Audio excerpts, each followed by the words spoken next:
Hello viewers, আপনারা যদি website বানাতে চান এবং আপনি যদি কোডিং না পারেন, তাহলে আপনি কিন্তু সিএমএস ব্যবহার করে খুব সহজেই আপনার ওয়েবসাইট বানাতে পারেন। সিএমএস কি? যারা এখনো জানেন না তাদের জন্য বলছি, সিএমএস হলো কন্টেন্ট ম্যানেজমেন্ট সিস্টেম, যার সাহায্যে আপনি কোনো প্রকার কোডিং না জেনেই আপনি আপনার ব্যবসা প্রতিষ্ঠানের জন্য ইজিলি ওয়েবসাইট বানাতে পারেন। সিএমএস নিয়ে সুবিধা অসুবিধা সহ আরো বিস্তারিত জানার জন্য আমাদের এই চ্যানেলে সিএমএস নিয়ে যে ভিডিওটা আছে সেটা দেখে নিতে পারেন।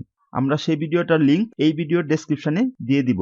আর বাজারে কিন্তু অসংখ্য সিএমএস আছে, কাজেই আপনি আপনার ওয়েবসাইটের জন্য কোন সিএমএসটা সিলেক্ট করবেন এটা নিয়ে সবাই কিন্তু খুবই কনফিউশনে ভোগে। কাজেই কোন সিএমএস এর সুবিধা কি, কোন সিএমএস এর অসুবিধা কি, সেই বিষয়গুলা জেনে নিলে আপনার আর কনফিউশনে পড়তে হবে না। তাই বর্তমানে সবথেকে জনপ্রিয় যে সিএমএস গুলো আছে সেইগুলোর সুবিধা অসুবিধা সহ বিস্তারিত নিয়ে আমরা আলাদা আলাদা ভিডিও বানাবো, এবং সেই অনুযায়ী আজকের ভিডিওতে আমরা সবথেকে জনপ্রিয় ওয়ার্ডপ্রেস সিএমএস নিয়ে আলোচনা করব। তাহলে চলুন শুরু করি।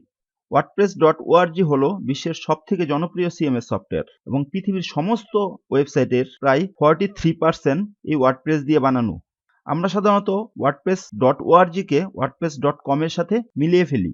আসলে wordpress.org হলো একটি বিনামূল্যের ওপেন সোর্স সিএমএস, যা মূলত ব্লগিং এর জন্য ডিজাইন করা হয়েছে, কিন্তু এখন এটি ই কমার্স সহ সব ধরনের ওয়েবসাইটে ব্যবহার করা হয়। আর wordpress.com একটি ব্লগ হোস্টিং প্ল্যাটফর্ম। সাধারণত আমরা যখন ওয়ার্ডপ্রেস সম্পর্কে কথা বলি তখন আমরা wordpress.org কেই বুঝিয়ে থাকি। ওয়ার্ডপ্রেসের সুবিধাগুলো কি কি? ওয়ার্ডপ্রেস আপনাকে যে কোনো ধরনের ওয়েবসাইট যেমন online store, auction site, membership site ইত্যাদি তৈরি করার ফ্লেক্সিবিলিটি এবং ফ্রিডম প্রদান করে। এর জন্য কোনো প্রযুক্তিগত দক্ষতা বা কোডিং জ্ঞানের প্রয়োজন নেই। ওয়ার্ডপ্রেস ব্লগ এডিটর দিয়ে আপনার সাইটে চমৎকার পেজ তৈরি করা যায়। যে কোনো উপায়ে আপনার ওয়েবসাইট থেকে অনলাইনে অর্থ উপার্জন করার সম্পূর্ণ স্বাধীনতা আপনার আছে। এখানে হাজার হাজার ওয়ার্ডপ্রেস থিম এবং প্লাগইন আছে, যেগুলো পেইড এবং ফ্রি দুই ধরনেরই হয়ে থাকে। ওয়ার্ডপ্রেস সত্যি সার্চ ইঞ্জিন অপটিমাইজেশন মানে এসইওর জন্য ডিজাইন করা হয়েছে।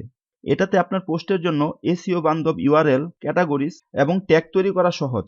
আপনাকে আরো কিছু করতে সাহায্য করার জন্য প্রচুর পরিমাণ এসইও প্লাগইন আছে, সেগুলো থেকে কোনো একটা বেছে নিতে পারেন। ওয়ার্ডপ্রেসের একটি বিশাল সাপোর্ট কমিউনিটি রয়েছে, কারণ এটি একটি ওপেন সোর্স সিএমএস। আপনি যে কোনো সমস্যায় পড়লে সাহায্য পেতে ডব্লিউপি বিগিনার এঙ্গেজ ফেসবুক গ্রুপে যোগ দিতে পারেন।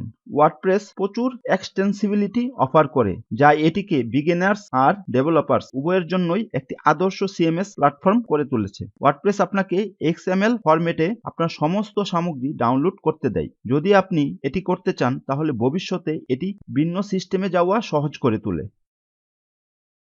ওয়ার্ডপ্রেসের অসুবিধাগুলো কি কি? আপনার নিজেকেই আপনার হোস্টিং এবং ডোমেইন নেম সেটআপ করতে হবে, এবং আপনি নিরাপত্তা এবং ব্যাকআপের মতো জিনিসগুলো ম্যানেজ করার জন্য নিজে রেসপন্সিবল থাকবেন।